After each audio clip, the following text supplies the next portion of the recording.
По продолжение имаме уште еден гостин во студиото во рамките на вестите во 18 часот. Друштво ми прави овде во студиото Јадранка Костова, долгогодишен новинар и уредник. Јадранка, добре дојде во студиото на Еден ТВ. Добро најдов и поздрав до гледачите на Еден ТВ. Веројатно не треба да велам добре дојде, бидејќи сепак ова ќе е и твој терен официјално од следната недела, нели?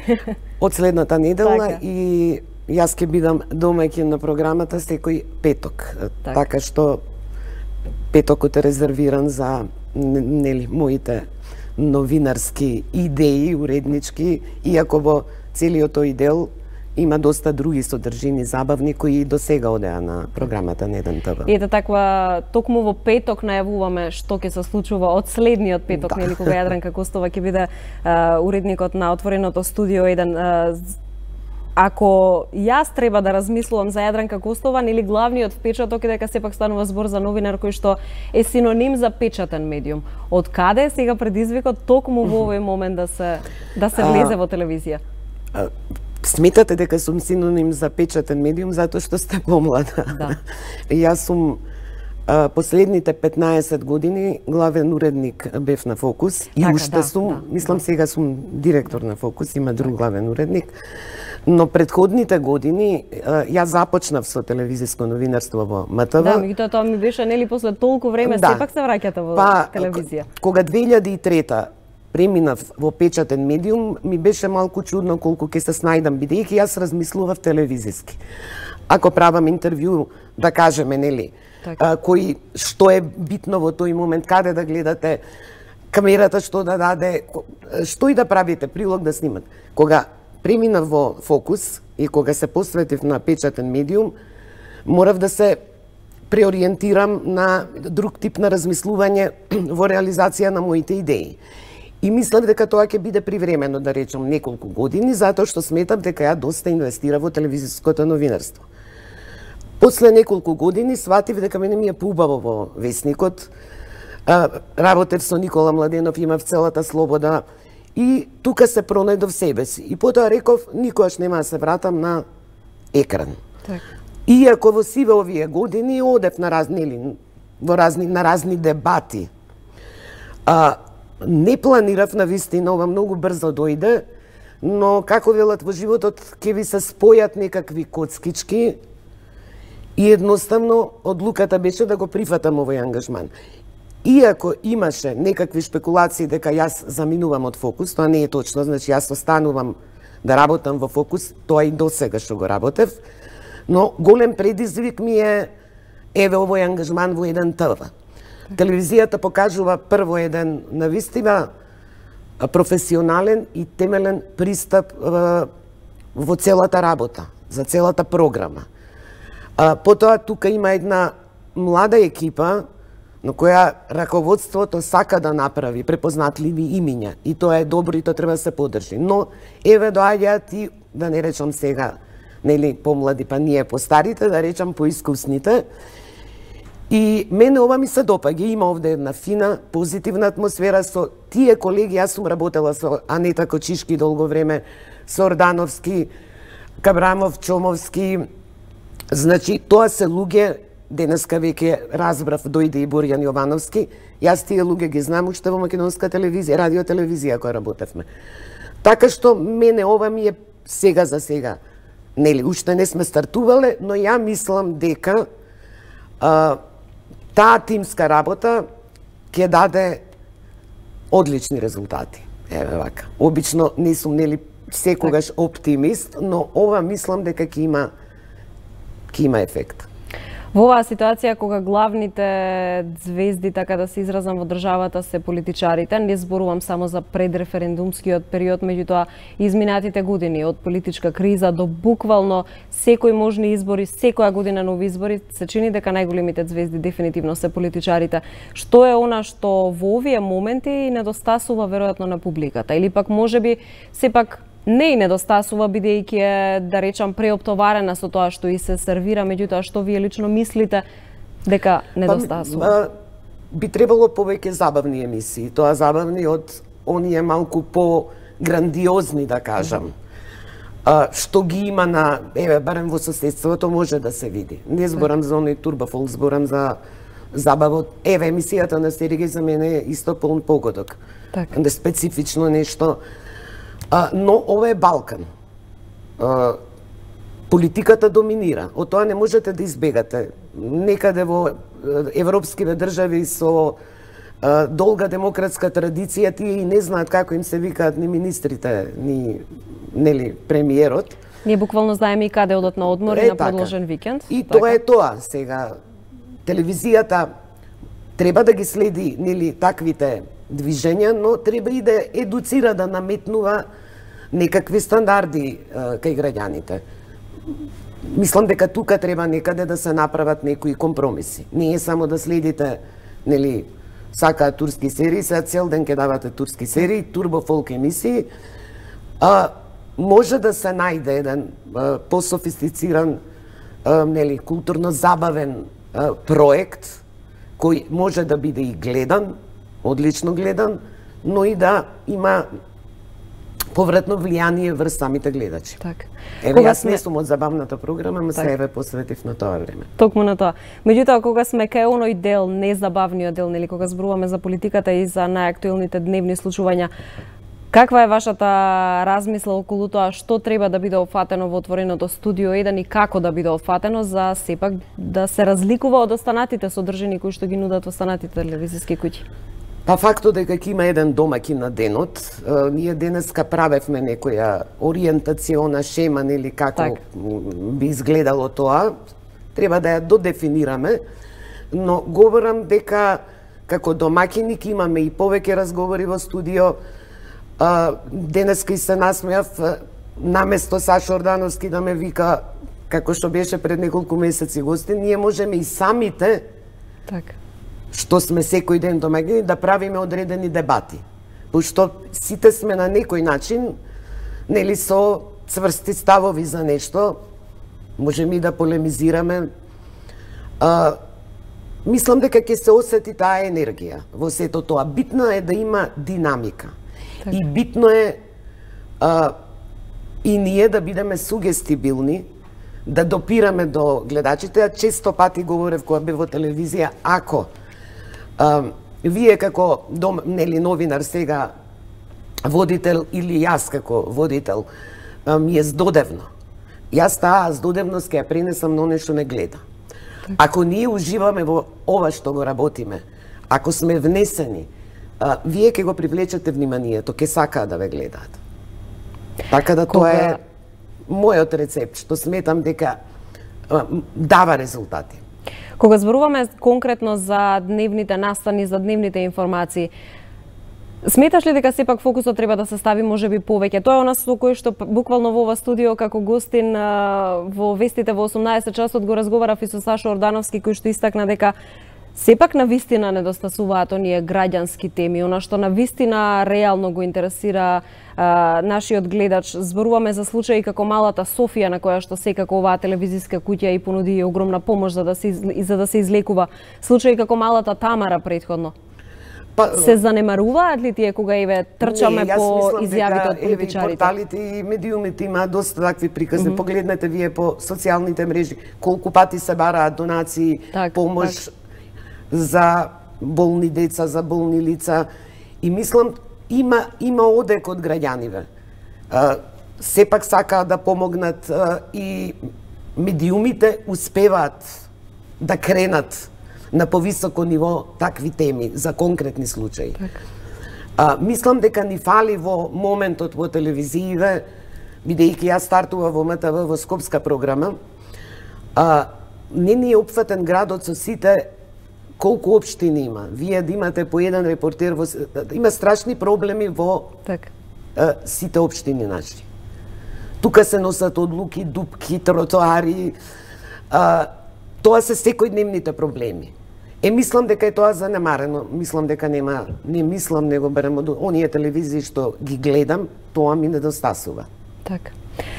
Деновиве се чини дека сите сме буквално преоптоварени со тоа што кој политичар изјавил, што од овие високи странски гости кои што доаѓаат политичари од европските земји, секако дури писмото од американскиот председател Трамп е буквално во фокусот на сите информативни изданија и секако на интернет порталите.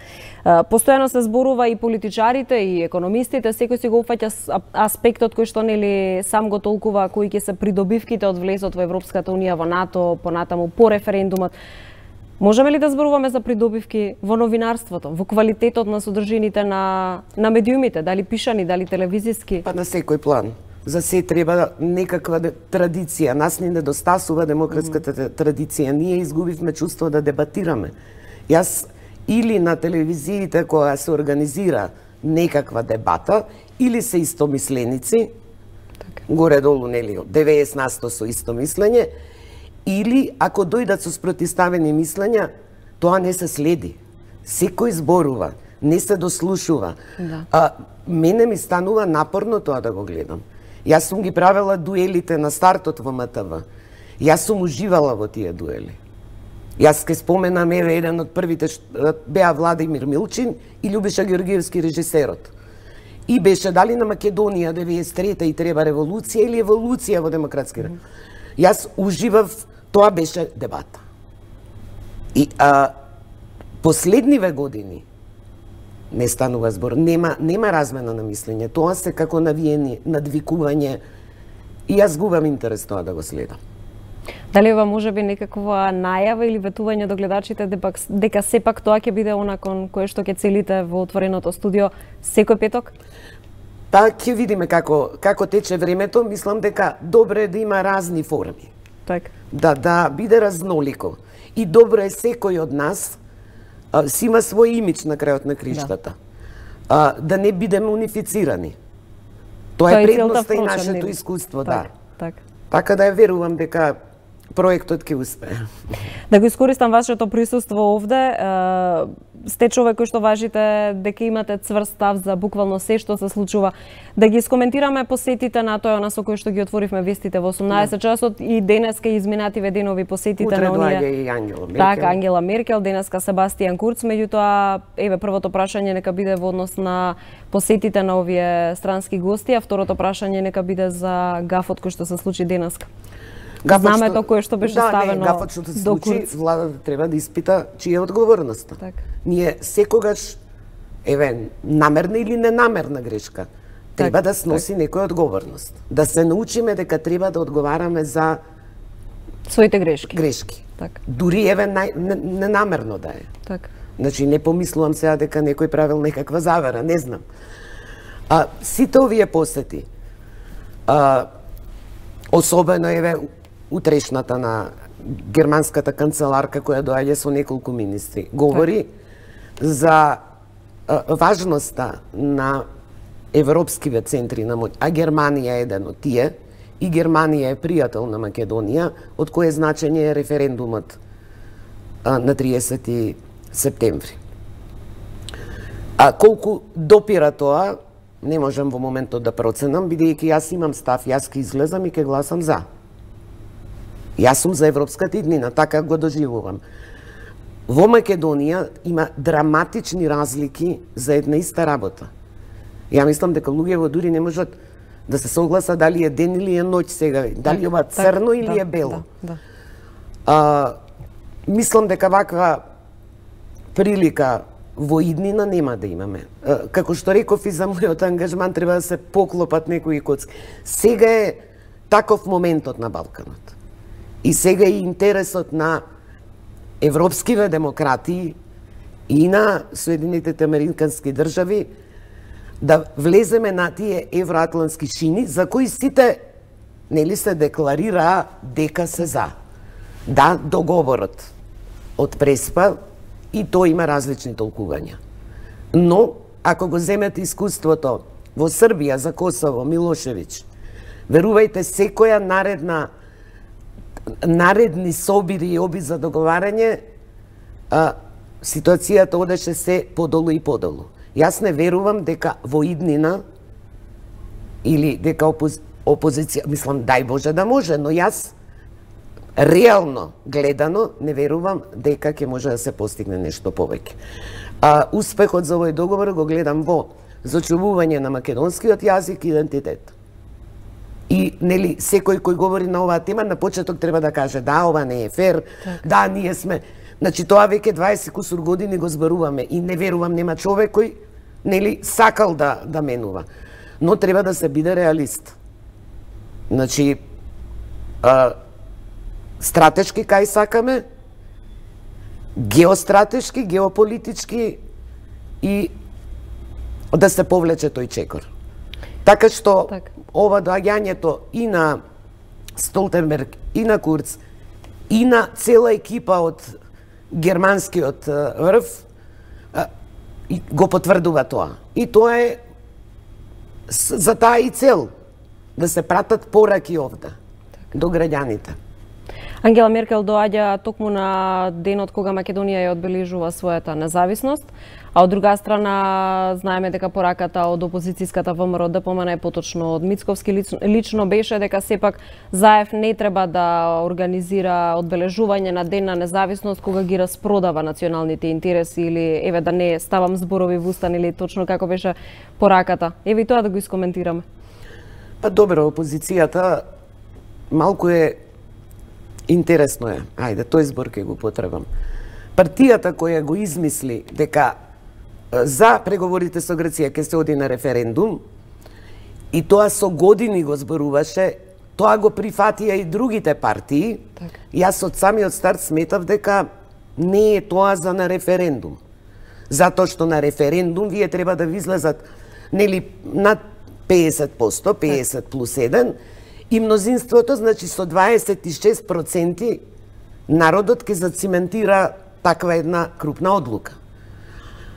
И мислам дека тоа е алиби за политичари кои се заскриваат за народот, за да речат не бев јас, тоа народот го одлучи. Крупни одлуки во историјата носеле лидери државници и ќе си ја преземете одговорноста. Еден ден и знаете по 20 години едно е да кажете па народот си одлучи или да кажете едно раководство што беше избрано одлучи.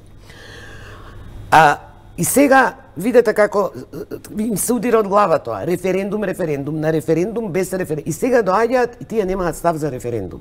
Значи, затоа што знаат дека ако излезат и гласаат еве и против, дека мнозинство ќе има ставот за. И сега затоа е бојкотот. Но и во случај на бојкот и немање цензура, одговорноста ја немаат само владеачките партии. Зошто ако нема одлука како ова пропадне, одговорноста ја носиме и сите поединечно на крајот на криштата. Така. Додека се подготвувавме за овој разговор, додека се местевте ви овде во студиото, го слушавме колегата Игор Стефановски кој што известуваше во живо денеска од Кривичниот суд како изминатите денови рочиштето за 27 април. Претходно зборувавме за тоа дека до толку е поделен македонскиот народ што буквално се караме дали е ден или ноќ. Буквално се караат и за тоа или едните поддржуваат, другите се сита тоа што дел од Па не, за едните се патриоти, за другите нели обид за државен удар. Мислам, терористичко загрозување како оди. Тоа е драматична разлика. Така, се поддржува, меѓутоа од друга страна има и дел кој што се сити буквално на сите оние кои што се деновиве во судниците. Зборуваме за сите случаи од 27 април до Тенг, до Таргет, Тарифа или Тврдина. Работата е секоја власт, ако претходната одговара и оваа што е сега, да нема селективна правда. Ние тоа го говориме. 27 април ние имавме директен пренос од тие настани. Така. Ние гледавме што се случува. Јас сега не можам да тврдам во самиот обвинителен акт колку докази понатаму има, дали сите тие не верувам дека сите луѓе биле дел од некаква организација таму. Треба да се проследи целиот судски процес, но дека впечатокот ми е максимален дека некој знаеше што прави. Дури и вие секој ден, ако се обраќате и го повикувате народот да влезе во собрание, образован човек веројатно знае кое влијание создава. Кои се последиците од зборовите, нели? Лица кои, нели, е со други квалитети физички, тие сметаат дека направиле големо дело патриотско со тоа. Ако вие секој ден велите, ова е предавник, ние ќе влеземе. Мислам, сите тие работи што се зборуваа. Луѓе на кои насилството физичко не непознато, тие навистина може да веруваат дека прават патриотско дело. Значи, ние зборуваме сега за печатоците од настаните во собрание. Судскиот процес, да видиме, мислам дека може да разјасни, да даде некои одговори. Но, не знам колку луѓе вовлечат самите заклучоци од оно што го слушаат и гледаат, а колку имаат зациментиран став, па што и да се случи, нив тоа не може да им го промени мислењето. Так. За многу случаи тоа важи до сега. Го искористив присуството на Јадранка Костова што е овде со мене во студиото, сега кога зборувавме за посетите на високите странски државници деновиве во Македонија и изминативе и предстојните денови, зборувавме за судските случаи, меѓутоа целта на гостувањето, главната цел беше да најавиме новата сезона на 1 ТВ, која што почнува од 10 септември од понеделник, да повториме секој петок Јадранка Костова како уредник на отвореното студио 1. 1 ТВ. Јадранка, ти благодарам за ова гостување, секако им представивме дел од ставовите на Јадранка Костова, меѓутоа и од плановите за тоа како ќе изгледа секој петок во отвореното студио 1. Останете, вестите продолжуваат со информациите од светот по кратката пауза.